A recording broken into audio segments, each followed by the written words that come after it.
very much required in from the business point of view. So the kind of contract which today we will start is contract of guarantee. So in this session, I will be covering the meaning. First thing, the meaning of contract of guarantee. Then what are the parties which are there in a contract of guarantee?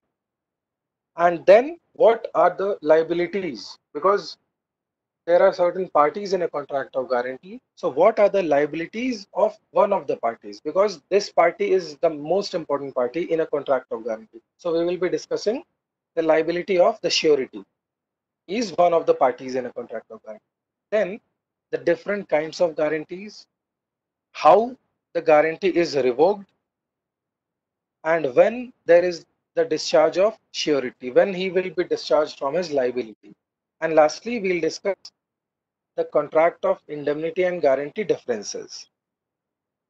So, when talking about the meaning of contract of guarantee, it means that there is a contract to perform the promises made or discharge the liabilities of the third person in case of his failure to discharge such liabilities. When I give an example, it will be more clear. There are three parties, A, B, and C. A and B were having a kind of loan in between them. A had taken loan from B. Now C is there who is giving the guarantee for that loan. So what happens in this case? If A makes any default in making the payment of the loan to B, C will come into picture and he will perform his promise. That is, he will discharge the liability of A. He will pay back the amount to B. So here there are three parties, A, B, and C. A is having the primary liability towards B, and in case he does not perform his primary liability, he does not fulfill his primary liability. So C will be there as a surety, as a guarantor, who will perform his duty, who will indemnify or who will compensate B, because B is the one who is the creditor in this case. He requires certain things to be done on the part of A, but A here is failing to do that. So C is there who will perform his obligation. Now, when we talk about the dictionary definition of Black's law, it defines the term guarantee as an assurance that a legal contract will be duly enforced. So guarantee is nothing but a assurance that whatever has been promised will be performed. So when we look into the things which are required in business, such as taking loans or um, uh, like services with regard to transfer of goods or sale of goods or employment matters, guarantee is very much important. So the guarantor in such contracts, such kinds of contracts, assures the creditor that the person who is in need, he may be trusted, and in case he makes any default, he shall undertake the responsibility to pay. As in that example, A had made a default, so C came into picture and performed his obligations. So therefore, it can be said that a contract of guarantee is an invisible security which has been given to the creditor by the person who is a surety or who is a guarantor. Clear? Now, we move on to the different kinds of parties in a contract of guarantee. So, Section 126 of Indian Contract Act specifically mentions that there will be three parties in a contract of guarantee. The first party, who is the guarantor, is known as surety. Surety is a person who gives guarantee in a particular contract of guarantee. Therefore, he is that person who ultimately takes the responsibility to pay a certain amount of money or perform any duty for another person in case that another person fails to perform such work. So very much clear who is the surety? He is that person who gives guarantee that yes, in case of default done by the person who was supposed to do the work, actually, he will be there to perform his duty or pay whatever amount he is required to. Now, the second party is principal debtor. He is person for whom the guarantee has been given by the surety. So A in that illustration was the principal debtor. He was having the principal or primary liability. So surety gave guarantee for that person, for that person's default. Now, the third party is the creditor. Creditor is that person to whom the guarantee has been given. That means he will in no case be he will not be in any case restricted from his promises. Whatever promise principal debtor has made to him will be fulfilled either by principal debtor himself or by the surety in case of default of principal debtor.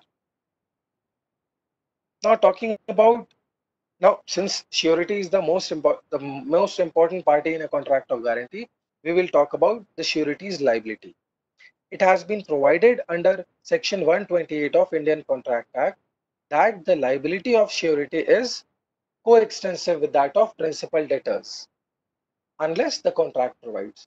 There can be a clause that no, the principal debtor is having no liability, only surety is having that. There can be certain instances, but when we generally talk about a contract of guarantee, it is very much expressed in Section 128 of the Act that the liability of the surety will be coextensive with that of principal debtor. This means that both of them are having liability. The principal debtor is having the primary liability and surety is having the secondary liability. So the liability of surety is same as that of principal debtor because the liability is coextensive. The liability is existing for both of them, and therefore in case there is a default made on the part of principal debtor, a creditor can directly proceed against the surety. And furthermore, the creditor can also sue the surety or he can file a case against the surety without suing principal debtor. This is because this is not a simple contract, it is a special contract because the creditor was having the liability, he was having the secondary liability, but in case in the contract if it is provided that only surety is having the liability, so in this case surety creditor can directly sue the sue the creditor in place of principal debtor. Therefore surety becomes liable to make payment immediately when the principal debtor makes default in such payment. There can be two instances: either the principal debtor himself has from whatever he had promised he is doing that, or he is making some default. In case he makes default, surety will have to become liable for that because he is the guarantor. Now, talking about what I said, having primary and secondary liability. Primary liability to make payment is that of principal debtor, as he is the one who has directly promised the creditor to perform something, and therefore when he makes some default, then only surety will come into picture, so his liability is secondary. Now talking about the different kinds of guarantees, there can be different kinds of guarantee on the basis of the time period for which guarantee has been given. It can be a general guarantee or it can be a continuous guarantee, whatever you can say.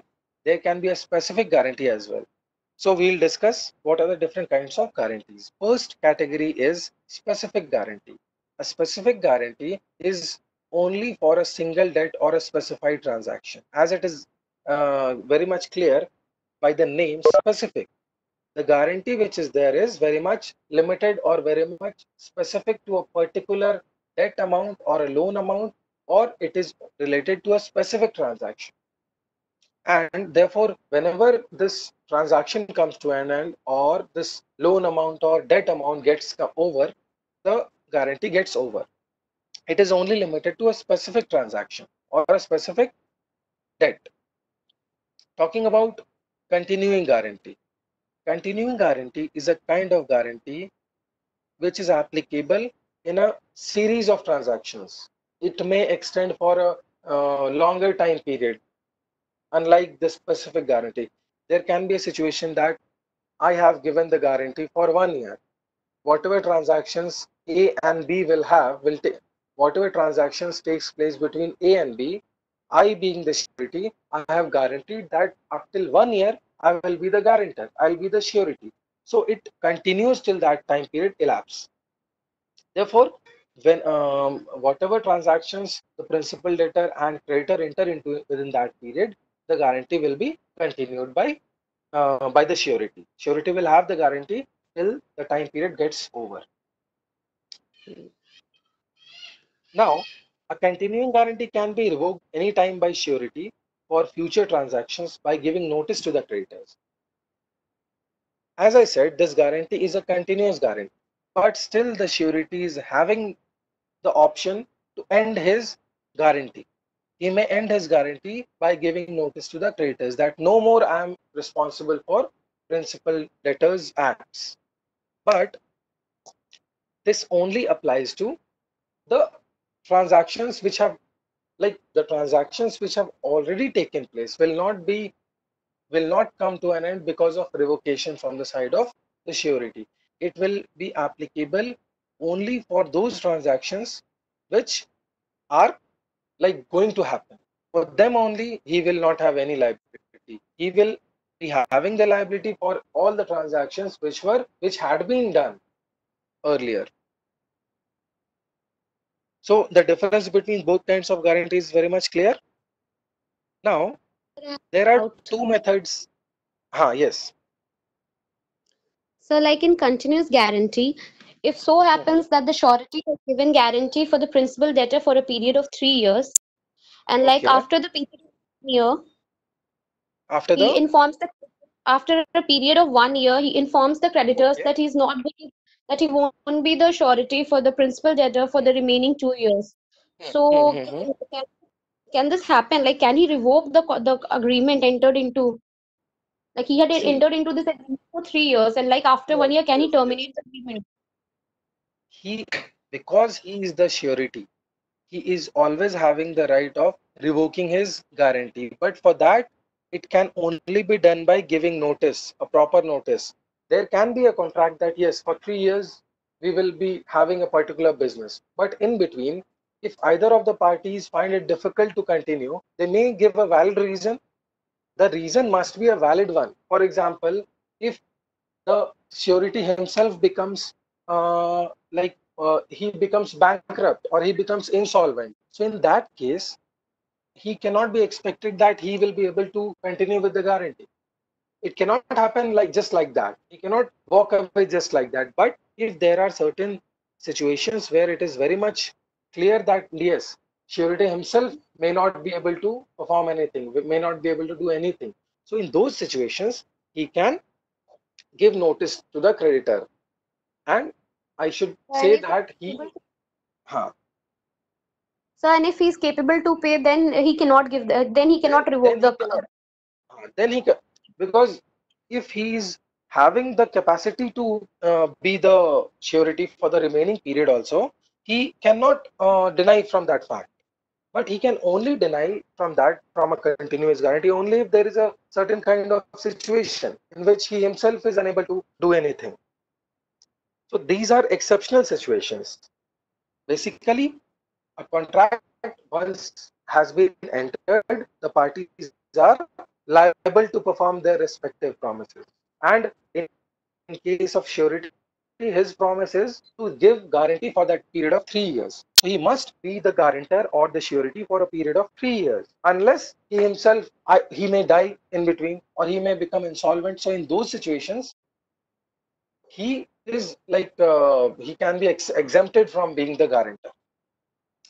Basically, these So, are sir, exceptional circumstances. Yes. so can't this happen that if this surety he becomes insolvent, so can't the creditors recover their amount by selling off his properties, the property See, of this surety? when we talk about contract of guarantee, since the liability of surety was a secondary liability, so his assets cannot be sold by the creditor. The creditor can only take those kinds of action against the principal debtor or the first party. when we talk about surety, he is having the secondary liability. So he is only liable in case the principal debtor makes any default and he is able to cope up with that default. He himself, if he himself is not in that capacity, he is not having that, he is not having anything with him. So how can he fulfill his promise, the promise of principal debtor? In this case, his property cannot be sold off.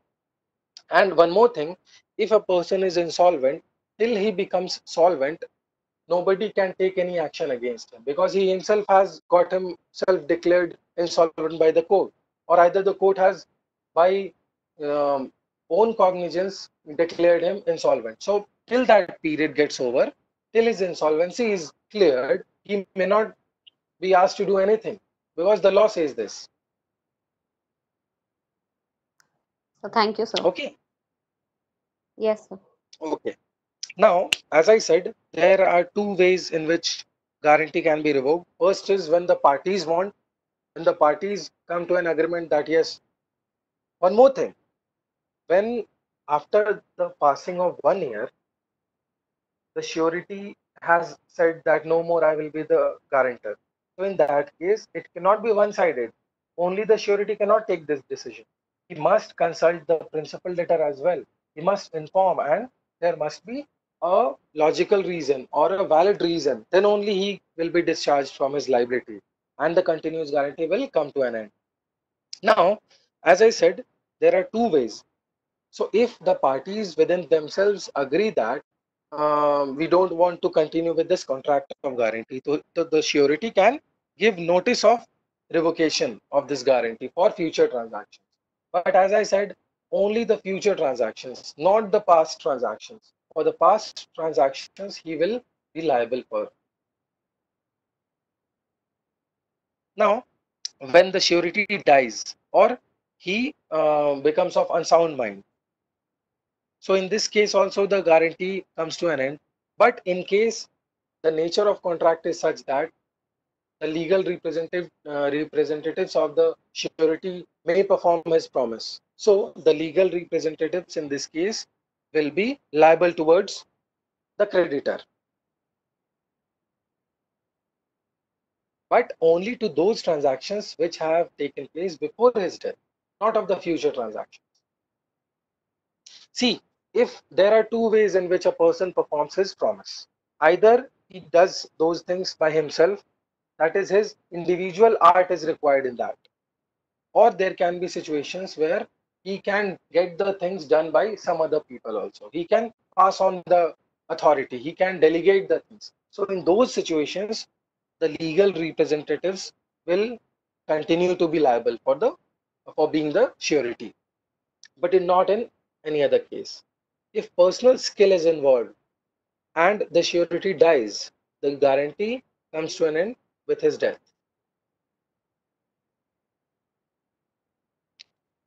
Now we talk about discharge of surety, when a surety will be discharged from his liability. So as I said, the first method is by giving notice about revocation of the guarantee. So as per section 130, section 130 allows the surety to give notice with regard to revocation of his future transactions, of the future transactions which may take place between the principal debtor and creditor.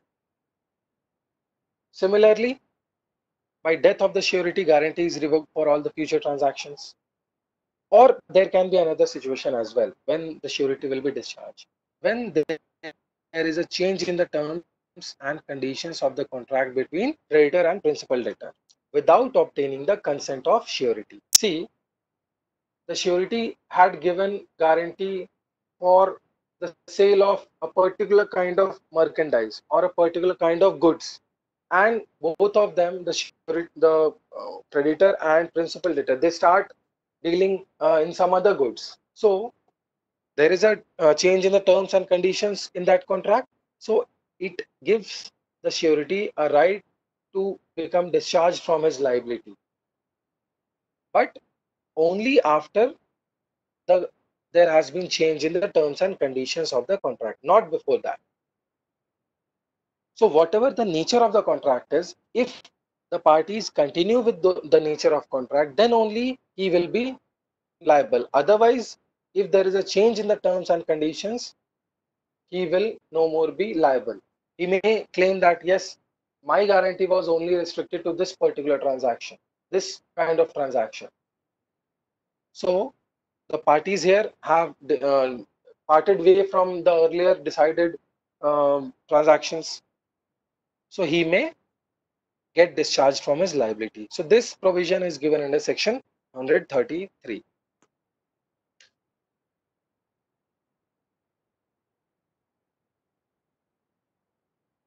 Next is, in case the creditor himself releases the debtor or makes any omission due to which results in discharge of principal debtor's liability. There can be a situation where the creditor himself releases the debtor. Creditor is releasing the principal debtor from his liability. So if when the principal debtor himself is released from the liability, the surety will be automatically released from his liability. Because if the primary liability ends, there is no question about the secondary liability. Secondary liability cannot itself exist because the primary liability has ceased. So as per section 134, if the creditor himself makes the principal debtor free from his liability, or there is a situation that because of the creditor's act, the principal debtor is discharged from his liability. So the surety automatically gets discharged from his liability. Next is the most simple way. When the principal debtor makes payment of the debt, whatever he was required to do, he himself has done that. When he does that, the surety is automatically discharged from his liability. Next is just like point number 4. It is like when the creditor enters into an agreement with the principal debtor for not to sue him or provide extra time for payment of debt, the surety will be discharged.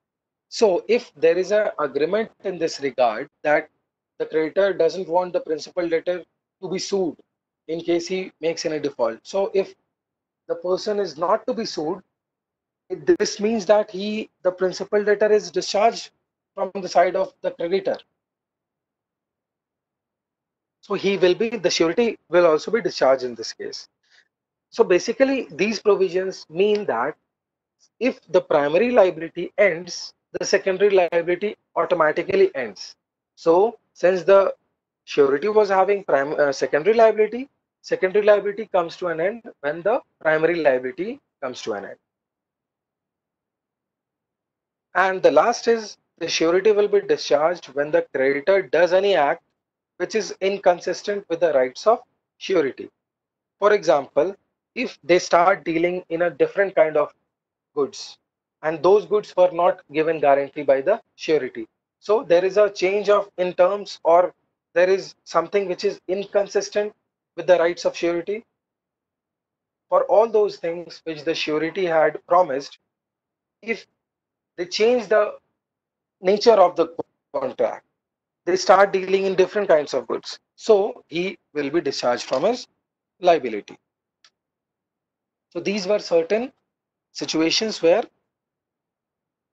the surety is discharged from his liability. Any thing you want to ask anyone till now? No, sir.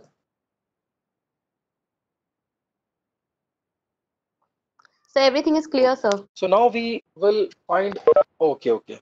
So now we move on to the differences between two kinds of contracts. We had discussed contract of indemnity, and now today we have discussed contract of guarantee. So we'll find out the differences between both of them. First difference is with regard to the number of parties. In a contract of indemnity, there are two parties. One is the indemnifier and second is the indemnified.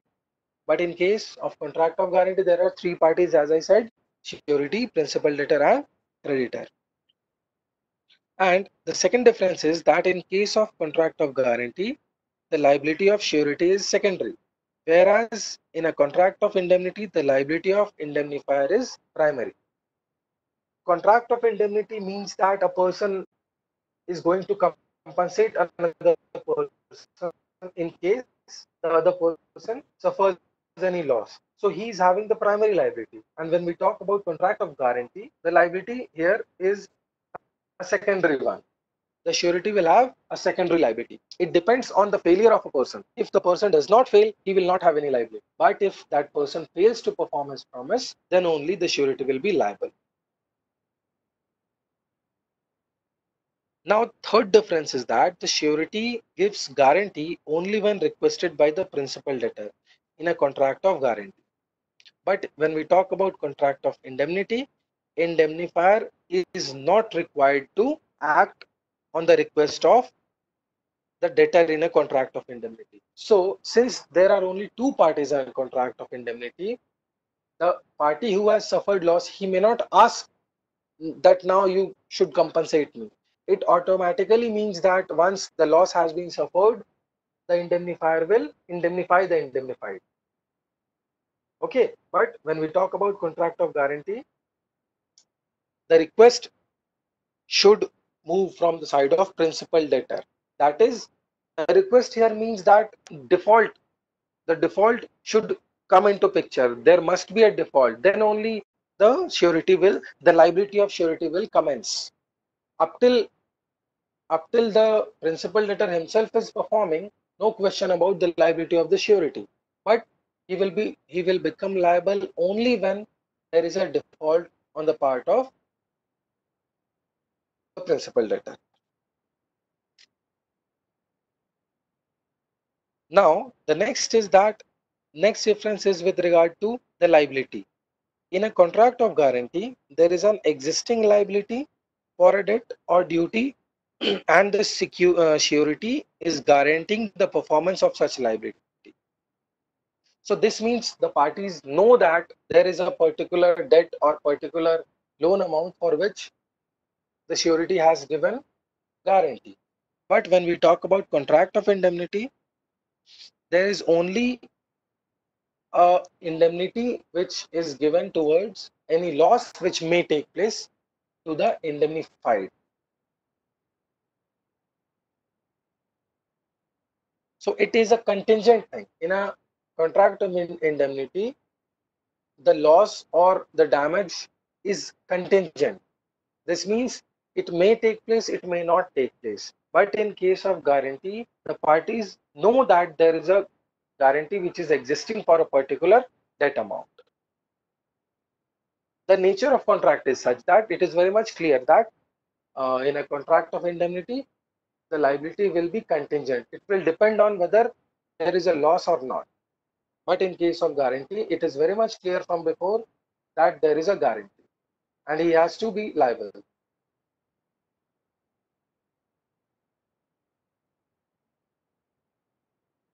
So the last difference point is that surety is eligible to proceed against the principal debtor after he pays the debt. So since surety has given guarantee and lawfully he performs his guarantee, he gives the creditor the amount which was required to pay to him by the principal debtor. Now he has the right to proceed against the principal debtor because he was having the primary liability and for him he has done that particular work. So he can anytime move to proceed towards the principal debtor for recovering whatever he has done for him. But in case of indemnity, the indemnifier cannot sue third parties in his own name. This means that no question of any third party. There are only two parties and it has been promised that if a particular party suffers loss, then the indemnifier will indemnify him. So he cannot claim back whatever he has indemnified. He has already given consent that yes, whatever loss is being taken place, I will indemnify that loss. So there is no question of claiming that particular indemnity which he has given. So these are certain points of differences between contract of indemnity and contract of guarantee. Basically, there is a difference in the nature of both the contracts, the rights and duties and liabilities of the different parties in these two kinds of contracts. So I hope contract of indemnity and contract of guarantee, the basic principles are clear.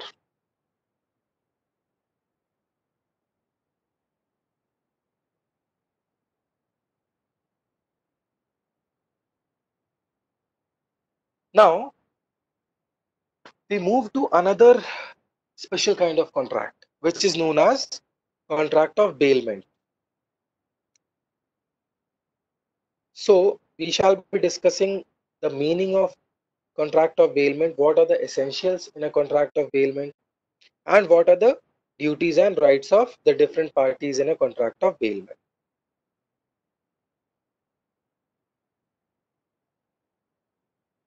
So when we talk about the contract of bailment, as I said, it is also a special kind of contract. See, special contract means the purpose and objective of a contract, of a particular contract, is already being determined from before. What will be the nature of the contract, that is pre-decided. Then only we call these contracts as special contracts. So talking about indemnity, guarantee, bailment, the objective, the purpose behind these kinds of contract are very much clear between the parties. So the parties are known by the different names. So when we talk about contract of bailment, there are two parties. One is the bailer and the other is the bailee.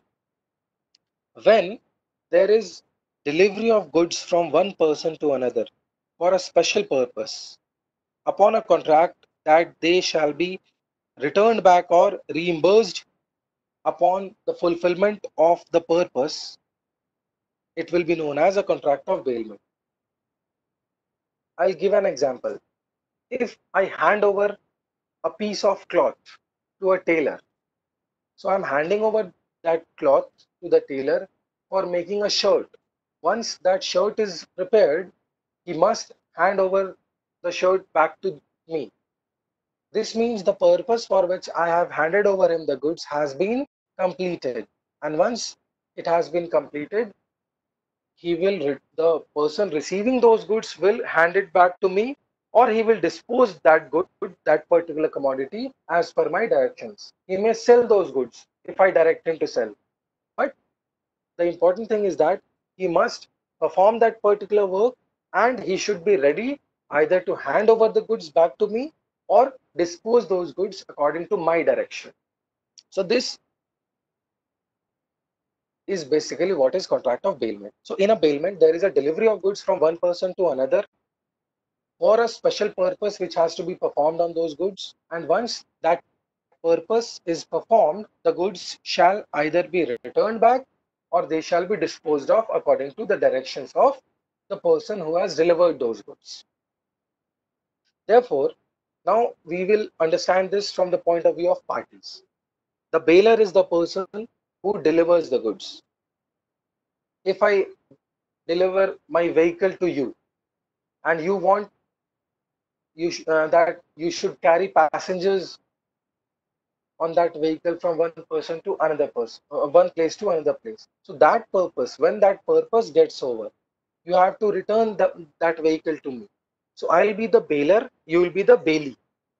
You have received goods for a specific purpose. The purpose may belong to either the bailee or the bailer. It can be both ways. But the objective of this contract, the basis of this contract is that the work for which the goods have been transferred to the other person, they should be completed. And once they are completed, they must be returned back. Therefore, the person who delivers the goods is known as bailer. And the person to whom goods are delivered, he is known as the bailee.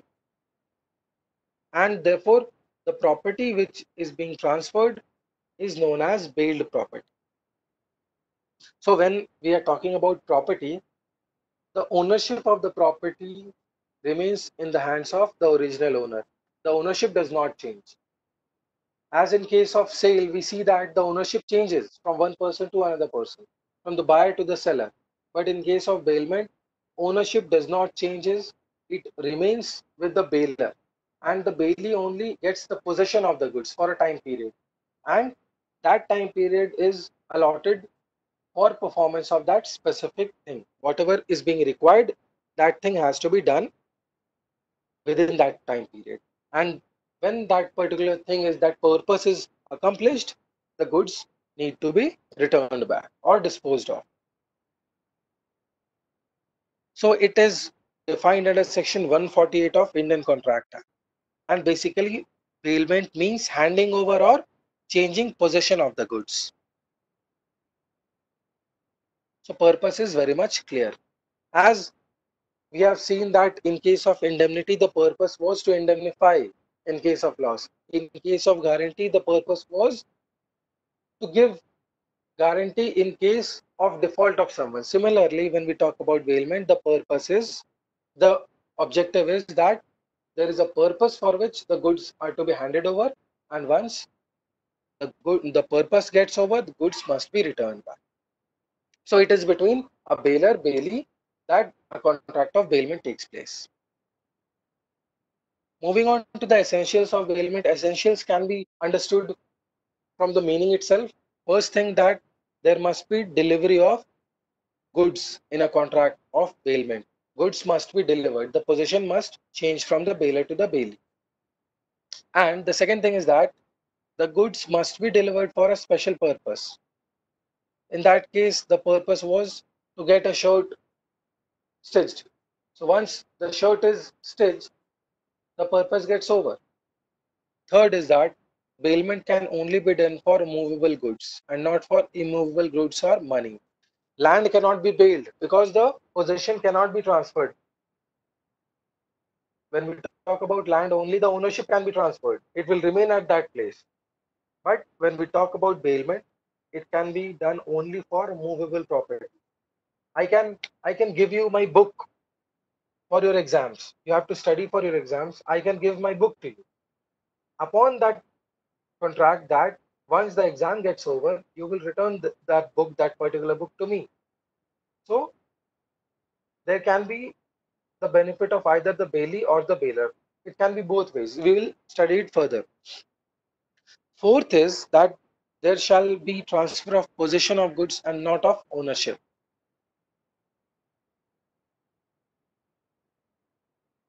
Therefore, the bailor remains the owner of the goods and the possession is only transferred to the bailee.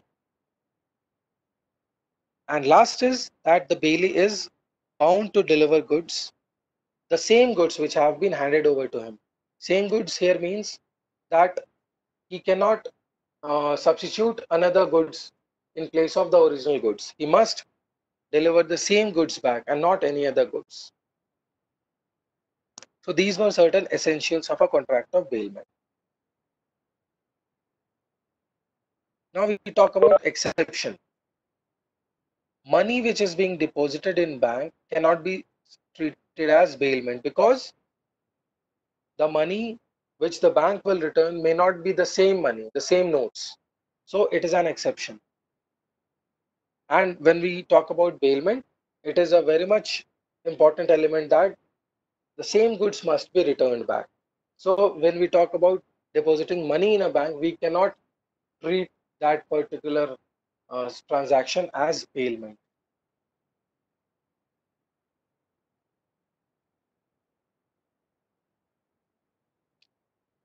Now we move on to classification of bailment. There are two categories of bailment. First is gratuitous bailment. It means that there is no consideration. The word gratuitous means there is no consideration involved. So there can be a bailment just for the mutual satisfaction between the parties. For example, my handing over the books to you, it was a transaction for mutual satisfaction.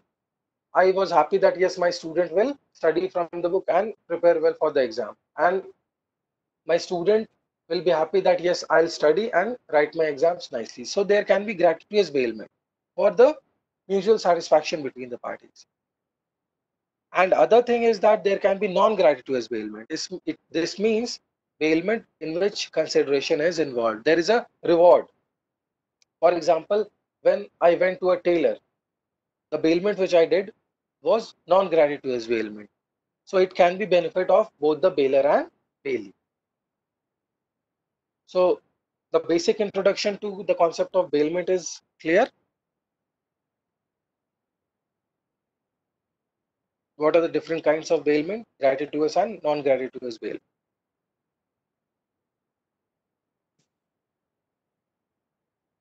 Now we shall be continuing the topic further in our next class tomorrow. Okay. Any questions till now?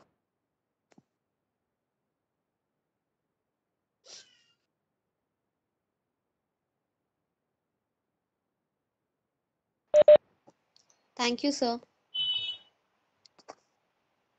I hope the basic thing is clear. We shall be continuing in the next class with regard to the